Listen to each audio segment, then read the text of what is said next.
നന്ദന്റെയും മീരയുടെയും കല്യാണം നടക്കില്ല ബലരാമ.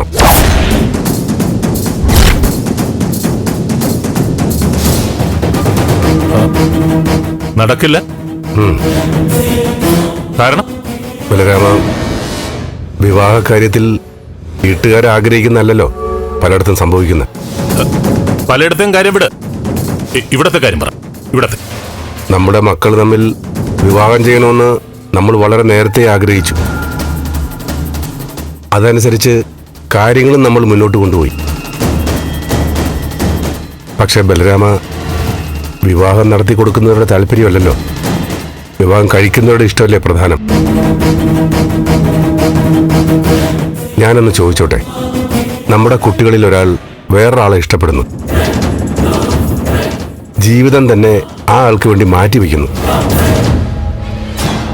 അയാളല്ലാതെ ജീവിതത്തിൽ മറ്റാരും വേണ്ടാന്ന് തീരുമാനിക്കുന്നു. ആ അവസ്ഥയിൽ നമ്മളത് അംഗീകരിച്ച് അവരുടെ വിവാഹം നടത്തി കൊടുക്കുകയല്ലേ വേണ്ടത്.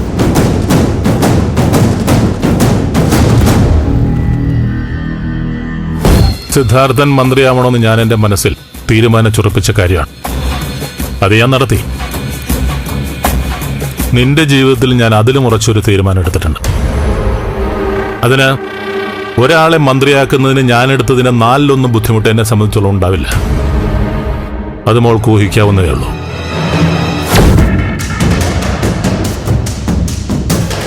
അപ്പോ മീരയുടെ പ്രണയം സിദ്ധുവും പ്രഭയും ഒക്കെ അറിഞ്ഞു കഴിഞ്ഞു. മീരം മറ്റൊരാളെ ഇഷ്ടപ്പെടുമ്പോൾ നന്ദനെ കൊണ്ട് മീരയെ എങ്ങനെ വിവാഹം കഴിപ്പിക്കുമെന്നാണ് സിദ്ധു സംശയിക്കുന്നത്.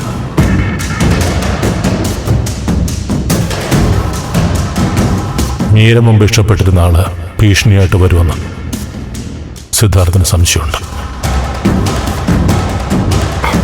ബലരാമ, എനിക്ക് 100% ഇഷ്ടമാണ്. നന്ദനും മീരയും ഭാര്യ ഭർത്താക്കന്മാരാകണമെന്ന് തന്നെയാ എന്റെയും പ്രഭയുടെ ആഗ്രഹം. മതി, എനിക്കതറിഞ്ഞാൽ മാത്രം മതി. നിങ്ങളുടെ ഇഷ്ടം അറിഞ്ഞാൽ മാത്രം മതി. അല്ല, പക്ഷേ മക്കളല്ല, നമ്മളാ വിവാഹം തീരുമാനിച്ചിരിക്കുന്നത്. അത് നമ്മൾ നടത്തും. പിന്നെ പിള്ളേരുടെ ഇഷ്ടങ്ങൾ അത് നേരത്തെ കഴിഞ്ഞ കാര്യല്ലേ. ഈ മുമ്പ് നടന്നോന്ന് നമ്മൾ നോക്കണ്ട. നമ്മൾ തീരുമാനിച്ചത് നമ്മൾ നടപ്പാക്കും, അത്രയേ ഉള്ളൂ. അതല്ല ബലരാമ, അതത്ര എളുപ്പത്തിൽ നടത്തിയെടുക്കാൻ പറ്റുന്ന അല്ല. എന്തുകൊണ്ട് പറ്റില്ല? ഞാൻ പറഞ്ഞു, കഴിഞ്ഞ കാര്യങ്ങളെല്ലാം വിടുക. ഒരു പ്രായത്തിൽ ലോകത്തെല്ലാവർക്കും ആൺകുട്ടികളായാലും പെൺകുട്ടികളായാലും മനസ്സിൽ ചിലതൊക്കെ വന്ന് കയറും.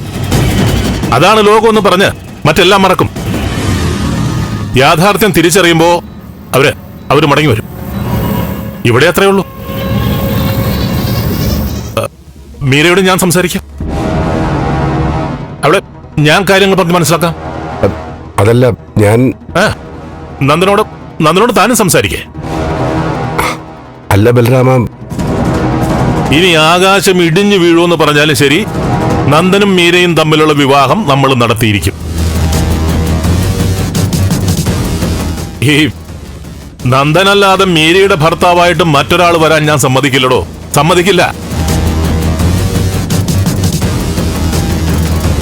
അവരുടെ പഴയ ഇഷ്ടവും പഴയ സ്നേഹമൊക്കെ പറഞ്ഞ ആരെങ്കിലും വന്നാൽ ഞാൻ എങ്ങനെ പ്രതികരിക്കുമെന്ന് എനിക്കറിയാം.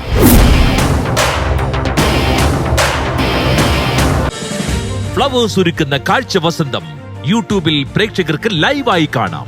ഫ്ലവേഴ്സ് കോമഡിയിൽ ജോയിൻ ചെയ്യൂ, ആസ്വദിക്കൂ.